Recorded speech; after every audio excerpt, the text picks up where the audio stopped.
Welcome travelers and tourists. Are you planning for a holiday trip around the famous metro in the Philippines? Do not fret, because we got to cover it. Hi, my name is Maria from Four Seasons Travel and Tour. We will show you a travel arrangement about this wonderful suburb in the country. Hidden amongst its rising towers, hectares of malls, and busy districts are remains of history, culture, preserved architecture, and the sensational life of a local Filipino. Introducing Metro Manila. Hello everyone, my name is Jean from Four Seasons Travel and Tour, and we will start the tour by visiting Old Manila. This wonderful journey will begin in a meeting place which is in the Intramuros. At 8 a.m., tourists will proceed at San Agustin Church to start your day by offering a prayer. San Agustin Church is the oldest stone church in the country, founded in 1571 with current structure completed in 1607. This church witnessed and survived wars and natural calamities like earthquake and floods.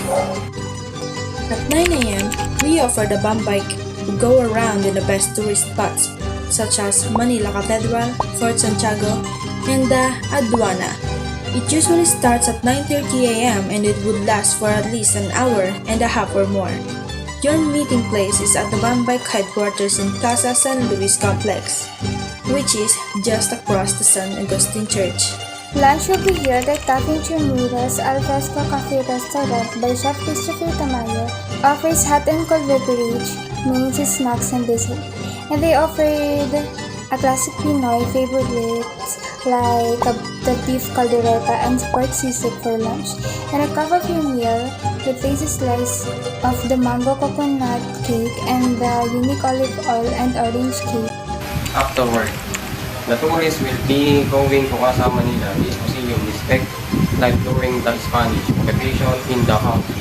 It's a third-floor Filipino colonial mansion that was inspired from a house in the 1850s. At 2 p.m., explore Museo de Intramuros. This museum may be 40 years in the making, but it was officially opened back in May 2019. So, it's a fairly new museum to explore.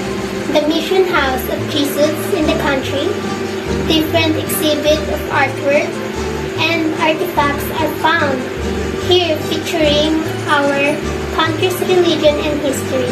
Have a coffee break at the Belfry Cafe. From the Museo de Intramuros, head to nearby Belfry Cafe. This new Intramuros Cafe only opened last year but has already gained attention online for its unique setup. After all, it's a cafe at the historical bell of the famous Manila Cathedral. Intramuros Cafe has become a tourist spot in its own. Also, for an afternoon delight, grab a delicious hot coffee of your signature Belfry Cafe Latte. Relish it with their slice of pistachio San cake. At 4:30 p.m., enjoy a late afternoon stroll while riding a calesa. Have you ever rode on a calesa or a horse carriage? If you don't have an experience it yet, then this is the perfect opportunity. Enjoy a late afternoon stroll on the street and alley of Intramuros on board a calesa, a natural tradition mode transportation in the Philippines. There are many calesa rides around the whole city. A 30 minutes ride may cost around 350 pesos to 500 pesos. Join an Intramuros night walking tour. We can guide you by walking tour at night. Might interest you. The walls of Intramuros have many interesting stories to tell. Stories of both struggles and success. After a long tour, enjoy a dinner fest at the La Cathedral Cafe. Finish your Intramuros day trip with dinner at the La Cathedral Cafe, located near the Manila Cathedral. Then under the stars at this Machine Intramuros Cafe, some of their rice meals included chicken fritada, Bicol Express, pork adobo, pork ribs, and barbecue sauce, and a special laing. Among others, they also have pasta dishes, sandwiches, and salads. If you want to race, why not to check it? With a 5-star hotel, Sofitel, Philippine Plaza, Manila. near in Rojas Boulevard. This offered free breakfast, free Wi-Fi, and all rooms, private area, sharing a room. The wake-up call is 7 in the morning, and the guests may enjoy the full broad breakfast available in the hotel. In our second day, visit Binondo Church. Binondo Church is also known as San Lorenzo Ruiz and Our Lady of the Most Holy Rosary Parish. Rich in history, it is considered as one of the oldest churches in the Philippines. It is also where the first Filipino saint, San Lorenzo Ruiz, served as sacristan. At 9:30 a.m., why not try some Binondo food trip at Wayang Fast Food? This restaurant is popular for their scrumptious dansan treats. We tried their siomai, hakao, and bachi. The best thing with dining at Wayang is that you'll never hurt your budget because if 4 pieces of siomai is only 90 pesos, hakao is 80 pesos, while bachi is around 70 pesos. Serving are big and good for sharing. Wayang Fast Food is located along Benavides Street, Binondo, Manila. At lunch is in the President Grand Palace, serving Chinese and seafood cuisine. President Grand Palace Restaurant was first established in 1979.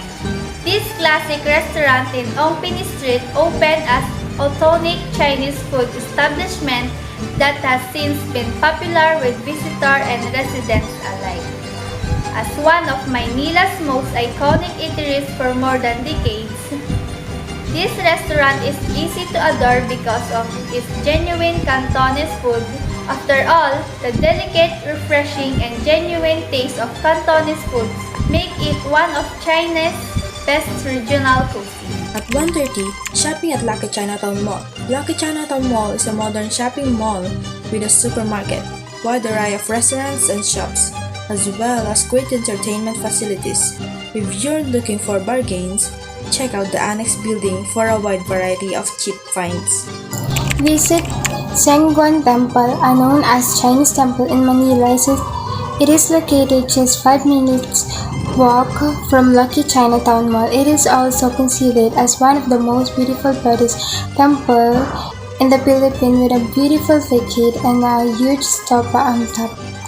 Be amazed by the Filipino-Chinese Friendship Arts Service as the testament of the Filipino-Chinese relationship.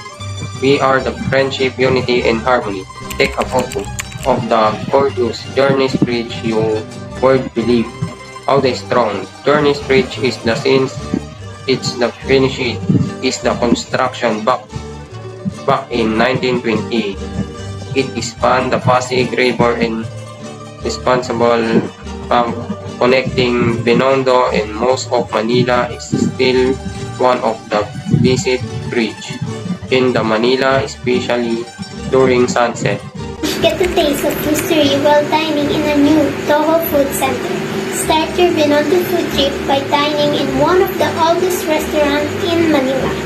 New Toho Food Center was founded back in 1866 and it has remained an icon until this very day.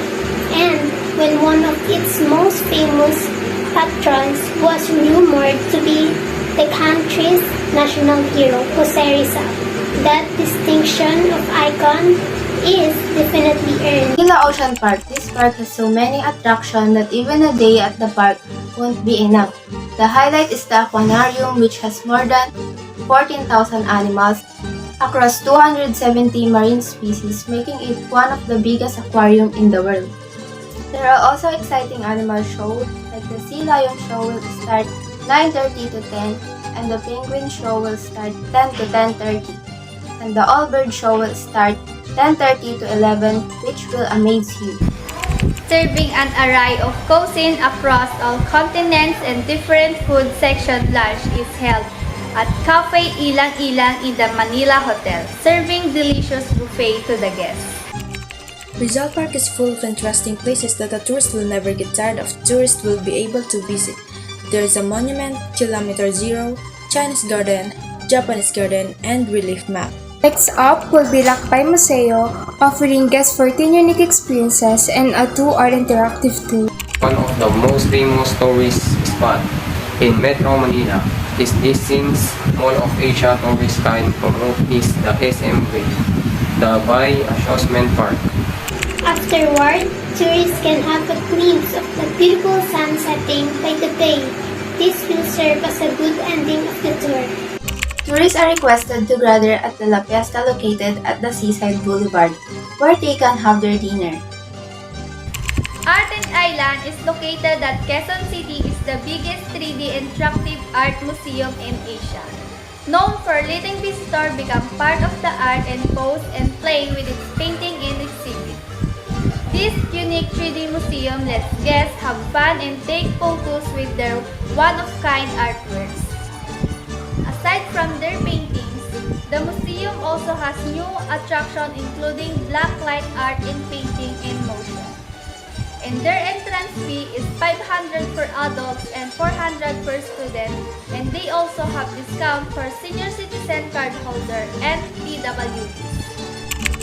If you're a sweets lover, you'll surely enjoy this place. Dessert museums and interactive art exhibitions, or selfie museum, described as a cross between a museum, theme park, and candy shop, with dessert-themed art pieces and installations.